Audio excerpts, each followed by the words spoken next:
So, as you're reading Long Walk to Water, I think it's interesting that it's really telling two stories. And I think trying to figure out how these two stories connect is super, super important if they even connect. So, as you're reading this or listening to this, think about that. What's the connection? And you have these two characters, Naya and Salva, who are, separated by 23 years. And, it's interesting. How are they connected? Chapter 3, Southern Sudan, 2008.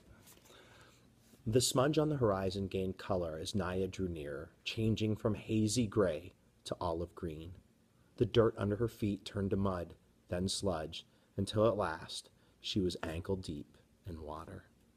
There was always so much life around the pond. Other people, mostly women and girls, who had come to fill their own containers. Many kind of birds, all flap and twitter and caw. Herds of cattle that had been brought to the good grazing by the young boys who looked after them. Good imagery there. Naya took the hallowed gourd that was tied to the handle of the plastic container. She untied it, scooped up the brown muddy water, and drank. It took 2 gourdfuls before she felt a little cooler inside. Look at the things that they're using in 2008 to get water. They're using a gourd, and remember we were talking about that with the Native Americans way back in the 1600s and 1500s and 1400s, and here we are in 2008, and this group in the Sudan are using the same things. Naya filled the container all the way to the top. Then she tied the gourd back in place and took the padded cloth donut from her pocket. The donut went on her head first, followed by the heavy container of water, which she would hold in place with one hand. With the water balanced on her head and her foot still sore from the thorn, Naya knew that going home would take longer than coming had, but she might reach home by noon if all went well. Southern Sudan, 1985. And remember, when Mr. Hutch finished reading, Salva was left alone. And after this gunfire, and they ran away from home, and he's left with nothing. The tears were hot in Salva's eyes. Where had everyone gone? Why had they left without waking him? He knew the answer. Because he was a child who might tire easily and slow them down and complain about being hungry and cause trouble somehow. I would not have been any trouble. I would not have complained. What will I do now? Salva took a few steps to see what he could see. On the far horizon, the sky was hazy from the smoke of the bombs. About 100 paces in front of him, he could see a small pond. Between the pond and the barn was a house, and yes, a woman sitting in the sun. Holding his breath, he crept closer until he could see her face clearly. The ritual scar patterns on her forehead were familiar. They were Dinka patterns, which meant that she was from the same tribe as Salva. Salva let out his breath in relief. He was glad that she was not Nuer. The Nuer and the Dinka had a long history of trouble. No one, it seemed, was sure where Nuer land ended, and Dinka land began, so each tribe tried to lay claim to the area's richest in water. There's a little bit of a connection there, water. Over the years, there had been many battles, large and small, between Dinka and Nuer. Many people on both sides had been killed. This was not the same as the war that was going on now between the rebels and the government. The Dinka and the Nuer had been fighting each other for hundreds of years. The woman looked up and saw him. Salva flinched at her glance. Would she be friendly to a stranger? Would she be angry with him for spending the night in her barn? But at least he was not alone now, and that knowledge was stronger than the uncertainty about what the woman might do or say to him. He walked toward her. "Good morning, Auntie," he said, his voice trembling. She nodded at him. She was old, much older than Salva's mother. He kept quiet, waiting for her to speak. "You must be hungry," she said at last. She stood and went into the house. A few moments later, she came back out and gave him 2 handfuls of raw peanuts. Then she sat down again.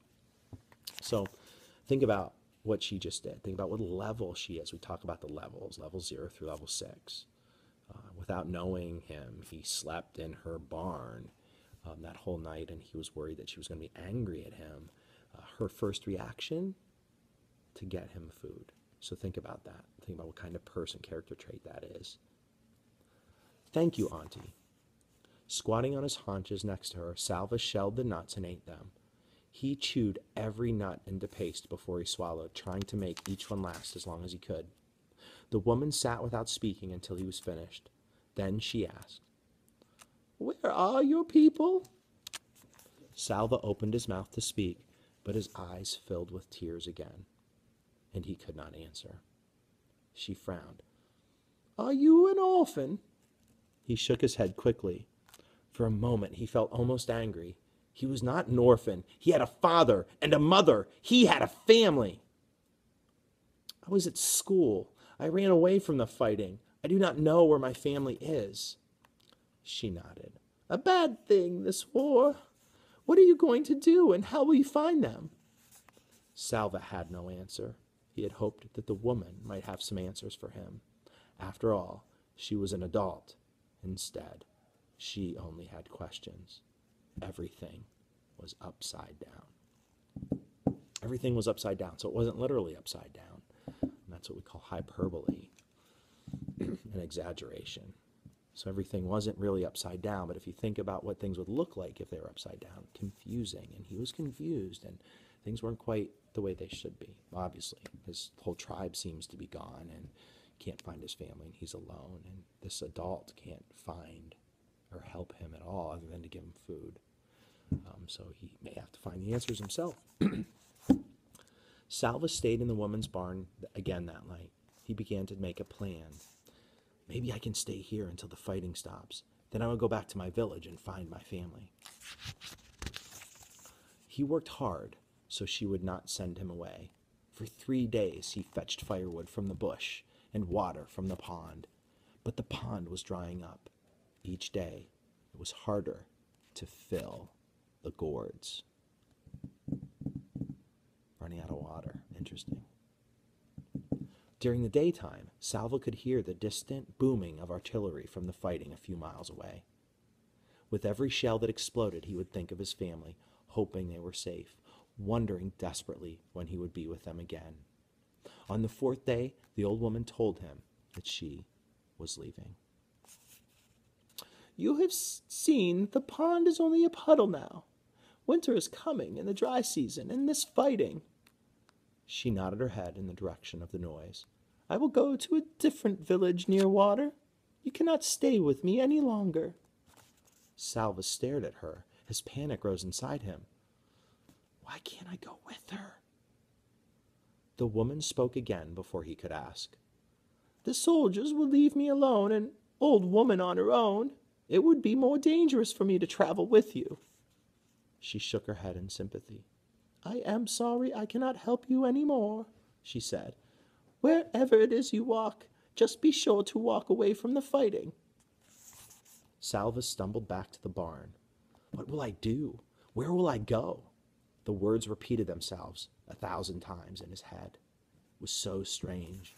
He had known the old woman for only a few days, but now he could not imagine what he would do once she was gone.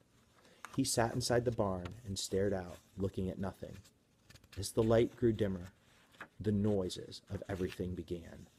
The buzz of insects, the rustling of dry leaves, and another sound. Voices? Salva turned his head toward the sound. Yes, it was voices. Some people were walking toward the house, a small group, fewer than a dozen. As they approached, Salva took a sharp breath. In the fading light, he could see the faces of those nearest him. 2 of the men had patterns of V-shaped scars on their foreheads. Dinka patterns again, the kind that were given to the boys in Salva's village as part of the ritual of becoming a man. Those boys were Dinka too. Could his family be among them? Boy, 11 years old and left with nothing and fighting and death, and everybody has disappeared and he has nowhere to go, and this woman leaves him. Now perhaps some help with the Dinka tribe. So, have fun with the book. It's a great book. And again, keep paying attention to the relationship between Naya and Salva. Obviously, there's something there, and it probably connects to that water, but we'll find out. And this is based on a true story. Okay? Have fun.